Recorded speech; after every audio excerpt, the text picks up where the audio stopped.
What's up, impactful engineers? Today, we're getting into something that doesn't show up on a resume, but determines whether people trust you, whether they call you again, and whether they keep you in the loop or just quietly move on without you. I'm talking about urgency, not the fake hustle you see on LinkedIn, not frantic busyness for the sake of being seen. I mean real urgency, the kind that looks like consistency, the kind that earns respect without saying a word. Here's a principle I want you to keep in mind today. It's simple, but it changes everything once you internalize it. The higher the urgency, the sooner someone wants a response. Not necessarily an answer, but a response. That distinction matters. People don't expect you to solve everything immediately, but they do expect to know you're aware, that you're on it, that they're not alone holding the problem. That's what we're diving into today. How being quietly proactive builds trust, earns repeat calls, and makes sure your name doesn't get left off the next email chain. Welcome to the Impactful Engineer Project. I'm Steve Maxey, and with my co-host and brother Jake, we are here to bring you guidance, fresh ideas, and the tools to help you become an impactful engineer.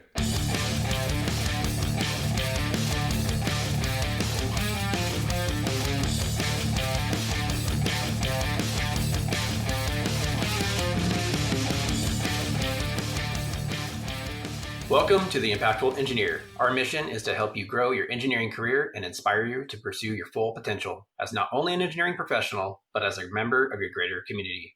I'm Steve Maxey, and I'm a mechanical engineering manager in new product development. And I'm here with my brother Jake, who owns and operates NLS Engineering, an electrical engineering partner in the AEC industry. Did I get that right there, Jake? You sure did, man. All right. Yeah, dude. Excited about it. Been a long time coming, so yeah, new venture for you. A new adventure, and that's what I needed, man. I need a new path, man. Just looking at my path as an employee and playing that out, and then looking at my path as a business owner, I was like, I'm gonna choose business owner because it's the less known. I'm like, I don't see clearly through this. This is where I must go. Yeah. We'll see if that was a good idea or not here pretty soon. Yeah. No, dude, I'm stoked for you. This is going to be awesome to watch this take off. Because it is going to take off. Fucking A. Wink, wink, wink, wink, wink. Yeah. Yeah. How are you doing, man? I'm doing good, man. Weather is super nice down here in Texas right now. Finally. And it'll probably last like a week and then turn back to Texas weather again. But it's Saturday today. We're recording this, and then right after this, I'm actually going to go to the drag strip and hang out with a buddy of mine. So sweet. Yeah, he's racing his 60s Mustang. I think it's 66 or something like that. So cool. Yeah, just I remember when we were going to the drags all the time. Yeah, as youngins. Yeah, spend all night working in the shop.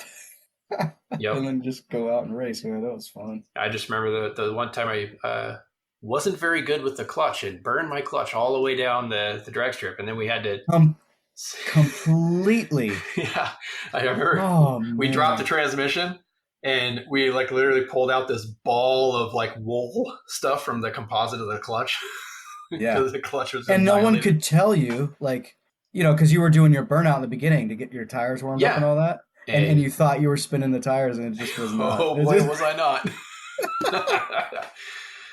Yeah, those were fun times though, man. I mean, it smelled for quite a while. Oh yeah, the whole car smelled for days, dude. Yeah. That was when I first started doing drag racing. I learned how to launch and do burnouts and stuff with the clutch shortly afterward. I never made that mistake again. Nope. Yeah. So, but anyways, yeah, let's jump into the episode types. Yeah, man. Let me give you that, and then we'll get into the topic, which is a good one today. So, all right, within this podcast, we have 3 episode types. We have one where it's our most common type. Steve and I get on here just like today. We present a topic and we talk about it, trying to give you some tips to inspire some action. We also try to hit on the overall why around it so that you can make those connections and apply it to your career. Number 2, occasionally we do solo episodes, so just Steve or I. We immediately get down to the point. We share an idea that we think is critical, that we've come across. and has turned out to be critical in our careers. So these typically are like high level concepts, but sometimes we dive into the tactical, strategic ideas as well, to inspire some actions for that. And then 3, about once a month or whenever we feel like it, we have a guest on. And these are our longer form episodes. So typically, Steve and I will come on for like 20, 25 minutes, 30 minutes sometimes. The solo ones are like 10 minutes. Just we're going to give it to you and we're getting the heck out of here. And then the guest episodes are typically like an hour, because the guests just have a lot of good stuff to say. And with 2 of us on here, we're trying to peel, we're giving questions, peeling answers out. We could probably do it for like 3 to 5 hours. Oh yeah. There's so much good stuff, but 1 hour I think is where we want to live. So that is the 3rd type of episode, and that's it, man. That's what we do. Today I'd actually like to kind of revisit one of the topics we have talked about before. I think our delivery is going to be a little different, probably more effective. And it's a topic that is really important. And it made a huge difference in my career as well. This is something I sucked at for a long time. And that's urgency and not ghosting people. So, a quick explanation of what ghosting is, in case anyone doesn't know. But when someone reaches out to you and like sends an email or a Teams message or even leaves a voicemail, right? And you don't have the answer for them and ready to go, and you're like, okay, well, I got to get the answer. So when I do respond, I have that answer. Well, that's not what the person's looking for. That's called ghosting. If you just ignore them for 2 days or 3 days or a week because you're trying to get this answer because you don't want to look like an idiot, they're going to lose trust in your ability to get the answer. They're going to lose trust that you're going to be responsive and pay attention to them at all. And you're just not going to move up in your career. And I struggled with this for quite a long time when I first became an engineer. Yeah, and you got to realize that different ways of communicating, like the technology. So if it's Slack, Teams, if it's email, if it's a phone call, if it's a voicemail, whatever, there's different lag times in the ghosting. So I think that needs some attention too. So if you can respond instantly, you should. If you're not going to, and so say like I have my Teams message bar up all the time. People want more responsiveness these days than they used to. Maybe that's not even a true statement because this way of communicating is so new, like, pretty recent actually. So if you're not going to, then tell people that you're not going to. Mm-hmm. Teach people. I don't respond to Teams messages right away when I'm in the middle of something. Yes. So I will, at a minimum, it's going to be this much time, and at a maximum, it'll be this much time. Teach people, like, if you need to get a hold of me, here's the best way. If it's a highly urgent item, do communicate this way to me. If it's not an urgent item, don't communicate this way to me. So like you should be setting those expectations. You should be setting those expectations with people as you get to know each other. Mm-hmm. Because even getting that wrong just defaults people to, they don't respond. All right. And this is so important. I don't know how else to communicate it. You have to be responsive. Yeah. You have to. Can you get through work and life without it? Sure. But we're here to excel. We're here to be impactful engineers. And this is one way that you can add to your toolkit and have it to be more of an impactful engineer. Okay. Is to be responsive. Yeah. All right. And we'll continue to try and tell you what that means through the episode. Yeah. So let's start out with, what do you say when you don't have the answer? Because I think that's the biggest instance of when people resist responding quickly, is when you come to me and say, hey, what are the details of this project? And I don't know. You need to communicate that, hey, I hear you. I need to get the answer for you, and I will respond by X time, or I will respond as soon as I get that information, but no later than this time, or etc. Yep. Simple as that. My favorite way, and everybody knows this, is to message me on Teams to start. All right. I don't want you creating this, paragraphs long email with all these points and stuff like that without talking to me first. That's just how I am. And I'm very responsive on Teams. So thing comes in. Hey, do you have time to address this thing? Yes, I do. You know my initial questions. Let me know what you got.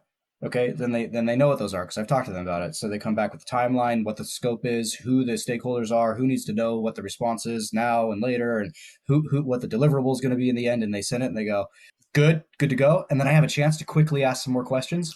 We've negotiated this entire task, when it's due, what it involves, who I'm going to need to know, uh, who else is involved, what information I need you to bring to me, and all the timeline and like before, and that's like a 5 minute process. Boom, hammer it out, and then we all know, and then it's follow up with email time. All right, man. Uh, per our discussion, here's what I'm doing. I've contacted everybody. Schedule's given. We're ready to go. Yeah.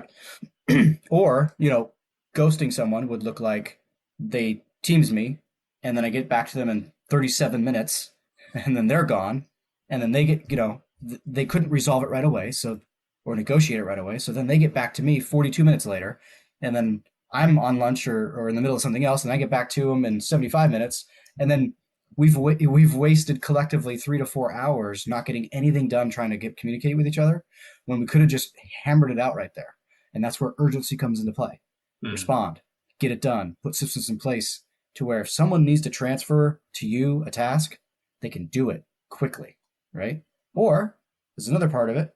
You can say, hey, don't have time to address that right now. I'm about to walk into about 7 back-to-back meetings.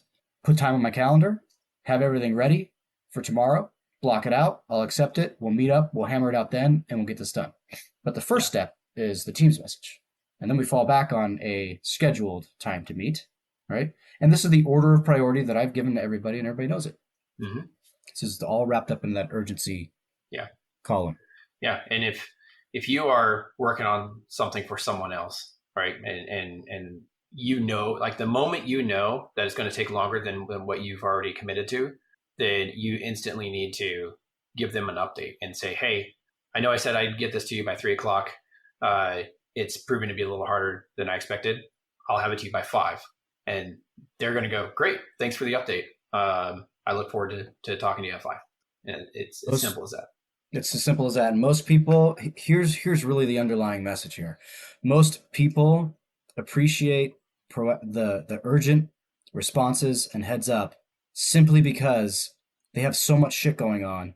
It's one less thing that they have to worry about whether someone got it before they move on to something else. It just takes that mental baggage off of load off their mind. That's just the way it goes. It's a human condition. All right. Yeah.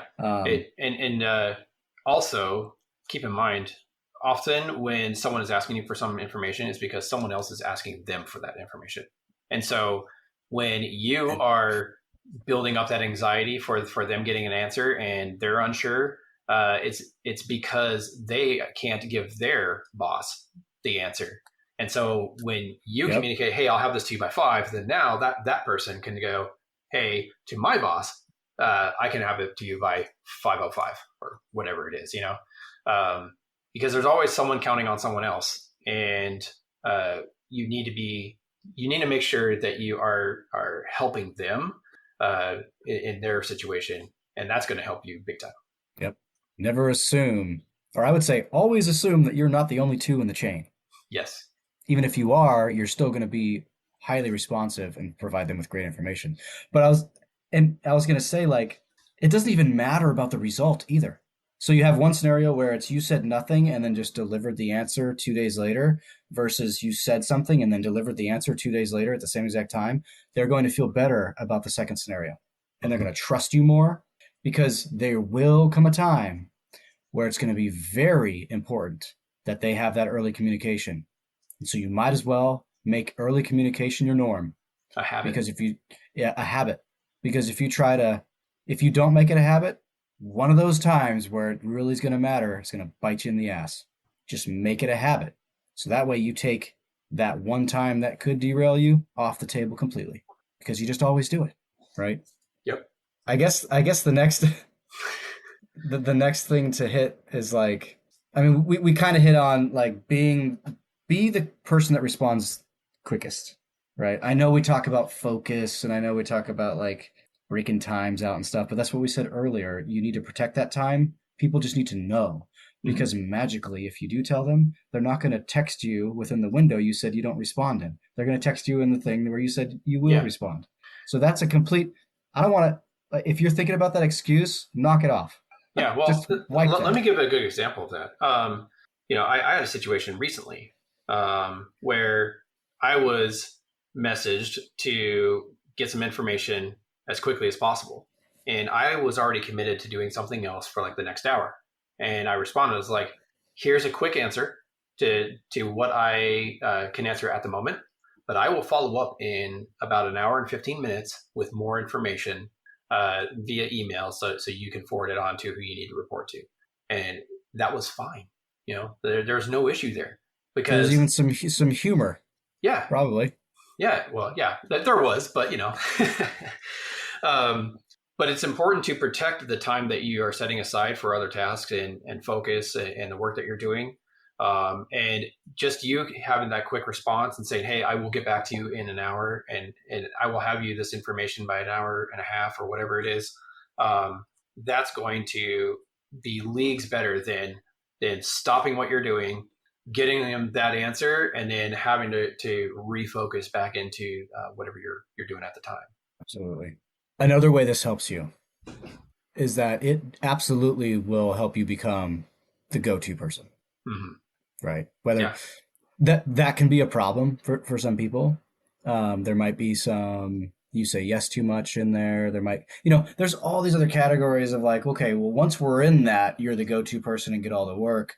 That's a new problem to manage. For every solution, there's going to be a new problem that you have to then manage. You can solve that one, it'll pop up more problems. But these are the good problems that you get to have and get to tackle once you're there. Because if you don't solve this with urgent communication, you're going to go and have other problems that are way worse than being the person that is the go-to person. Because if the opposite problem is that nobody comes to you unless they have to and they'd rather not, that's a way worse problem than being the person that they go to all the time. So you need to choose the right problems by, doing the right behaviors and having the Yeah. right tools in place. Yeah. So, There's levels to this. yeah, What we're talking about here is like level 1 or level 2. This is your base level of how you can move up in your career.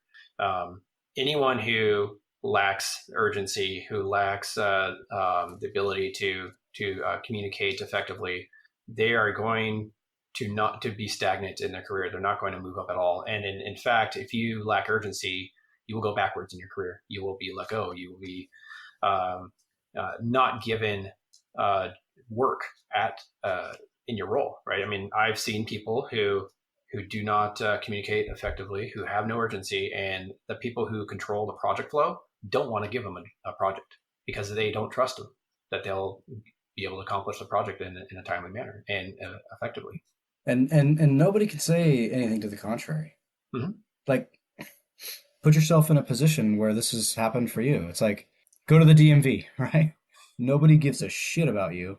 The people at the DMV hate their jobs anyway. Or I guess the RMV around here. But you go in there, you not getting responded to quickly. Then it's finally your turn. Then you end up with not all the right paperwork, even though you followed the instructions online. Then you got to go back home. Then you got to set another appointment because they can't just have you come back in. So there's no urgency there. You got to set another appointment for a month out so that you can come back and still not have the right stuff. People hate that. It's the same thing. Like, you're at a restaurant and you need a refill on your Diet Coke, and there's no urgency from the waiter whatsoever. It's sitting there for 30 minutes. You have to ask for it to be refilled, right? They're not head on a swivel. They're not looking. They're going, okay, table 5's got empty Coke. Okay, we're going to fill that. We're going to grab this with that drink. And then on my route over there, there's no sense of urgency there, right? And you would rather there be a sense of urgency. You go to a place that there are great employees that have that sense of urgency and you get great service. It's better than not. So, and people will pay more to go to those restaurants, right? So exactly right. People will pay employees more who are engineers to have urgent engineers. Yeah, I hope a couple of those scenarios, like insert your own scenario. Yeah, exactly. Would you rather have terrible service or great service? Like, the answer is clear, right? there's something that urgency leads to as well, where proactiveness will become a practice for you, and as a result of this being urgent, right? Um, you will start to see patterns, and you'll start to be able to be proactive. Um, Hey, my fellow impactful engineers, if there's one thing that you could do to help out this community, it's to keep listening to the podcast, but also if you found value in it, to share it with one person, give us a 5-star review, or even leave a text review. It'll only take a few seconds of your time. Find that person that you think could enjoy some of this or learn from it, and pass on the good word. Now back to the show. Yeah, and predict things, because you've seen it before now, and you'll be able to, oh, hey, last time I was in this scenario, I knew that this happened 2 weeks later. So why don't I just take care of it right now, or look into it and make sure it's not going to be a problem. And then now you're solving problems before they become problems. And then people are going to notice that big time. Yep. And part of being urgent is being proactive and following up before people have to follow up with you for the follow-up, right? And it goes with clients, other engineers on your team, HR, finance, everyone, right? Looping in people without having to be asked to loop them in, because you've got a sense of urgency. It's like, this thing just happened, and that trigger means that these other people are going to be interested in, because the pattern has been that once this has happened, other people have asked me for the info. So let's give them the info right now. Let's have a sense of urgency, right? Here's your info. You let me know what's going on. And then that kind of leads you to predictability, like you were talking about, momentum. And when people see that, that's what they want. They don't want the siloed superhero star, rock star engineer that can, like, I see it all the time, that can solve really complex problems but has no urgency and doesn't communicate at all.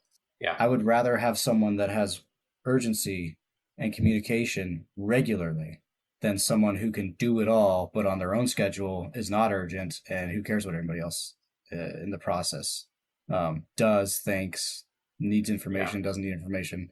They just do it on their own, and something technically really great comes out of that, but we're already moved on, and people are already too pissed off that doesn't overcome that friction. I'd rather have someone that can level it out. And I've seen it in the product development world, where you have these engineers who like to be siloed, and they think in their heads that, hey, I'm going to get this project or task that I need to accomplish, and I'm going to do it all myself, and it's going to be the best thing in the world, and they're going to be super happy when they get it. But what they fail to realize is that in their design process, they may make a mistake. They may overlook something, because everyone does. And they don't have that cadence to communicate with the other stakeholders in the project. And those stakeholders won't notice that, oh, hey, he's going down the wrong path. Oh, she made a design mistake right here, or whatever. And so there's no opportunity to make those micro corrections. And then at the end of the project, or this deliverable, like, hey, here's this great design. It's a hunk of shit, and now you have to redo all the work because you didn't make those micro adjustments along the way. Yeah, and being urgent and proactive in your communication creates the atmosphere for that to happen, the environment for those corrections to be made, or not, because you're the urgent one, and no one else is, right? So you send them a whole bunch of information 2 weeks before everything's due, asking certain questions, sharing with what you got, being proactive and urgent, and then the recipient is not, and nothing gets cleared out until the last second. Oh, we got off this other hot item that we didn't schedule correctly, and now we're back to yours, and it's a day before, and now we're going to put all these marks on it, talk about everything, and now we have to work till midnight to get it done. That's not urgency, right? That's not being proactive. So don't be that person there's so many places where you fit, and so don't be part of that issue, right?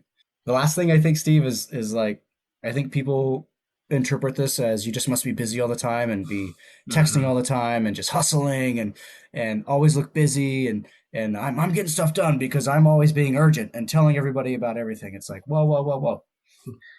Slow down. Don't swing the pendulum a little, too far. All right.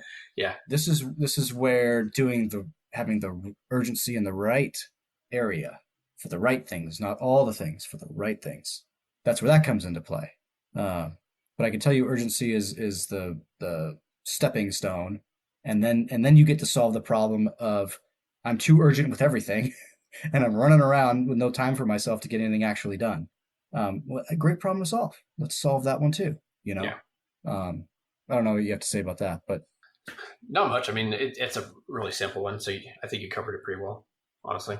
yeah. And if you find yourself running around being urgent and delivering messages and being proactive, but you just don't seem to get anything done, you might be, your information might be lacking that you are providing. You might need to take a little bit more ownership of your work, right? Not just hustle for hustle's sake. Be urgent and a good steward of, your design or whatever process you're in at the time to then hand it off. But having owned the thing, not like, I'm not saying get an assignment to quality check a set of drawings and be so urgent that you fly through it because you need to respond to them quickly. You need to take ownership and do a good job. It's just you can communicate along the way and be urgent about that communication, if that makes sense. Yeah. So don't let it swing too far. Yeah, you're not rushing through things. You're letting people know quickly about how long things are going to take or when to expect a deliverable. You're not saying, "Oh, that needs to be done right now." Okay, and just get through it real fast and then give them a hunk of shit. It's Yep. Oh, great. That needs to be done as soon as possible. Okay. It's going to take me 2 hours to get this done. I will get it to you as soon as I possibly can, but expect it within that time frame. Yep. And have some patience with it. You're going to learn what things are actually urgent. So you'll learn that, but make it about learning that instead of being non-urgent, and you don't get to play and you won't learn what those things are anyway. So get yourself into that arena, right? And make the problem to solve about, okay, I need to get better at identifying what is actually urgent and how do others want me to communicate with them. Those are great problems to solve. So I'd say if you take anything away from the episode that's important, it's like you're not competing to be the most urgent. You're not competing to be the person that even responds the quickest. You're not trying to be the smartest person in the room. You're not trying to be everywhere all at once. You're just trying to be in the top % of people that they trust, that your company trusts, that your colleagues trust, that your clients trust when it matters, right? So if you play the urgency game all the time, and when others see you playing that game, because they're not always watching, but when they do watch, you just play it all the time, so they'll have to see it, then they know they can trust you, and you will be that one of those first people they go to with a problem, right, to solve. Yeah, because they want to trust that you're going to deliver how you say you're going to deliver. And that's really what it boils down to. Even if you're not the fastest person, but if the fastest person can't tell or keep people updated or let them know when they're going to be done, then it's you still have that anxiety built up of not knowing what the end result is. You want to be the person that like, hey, I know if I go to Jake and I ask him to do something, he's going to tell me exactly when it's going to be done, and I know it's going to be done well. And they know that they're going to have a better chance at managing the relationships they need to manage with recent and frequent information with you than with somebody else. That's a big thing in your career too. You don't know. A lot of it is what relationship am I managing? It's like when Alex talks about what business am I in? What business am I really in? Yeah. We should be asking ourselves as engineers in our careers, what relationship am I managing right now? I love that. Really think about that. And this urgency tactic, this urgency habit, the one of many things that we talk about that should all come together, is a big piece in being able to manage that relationship.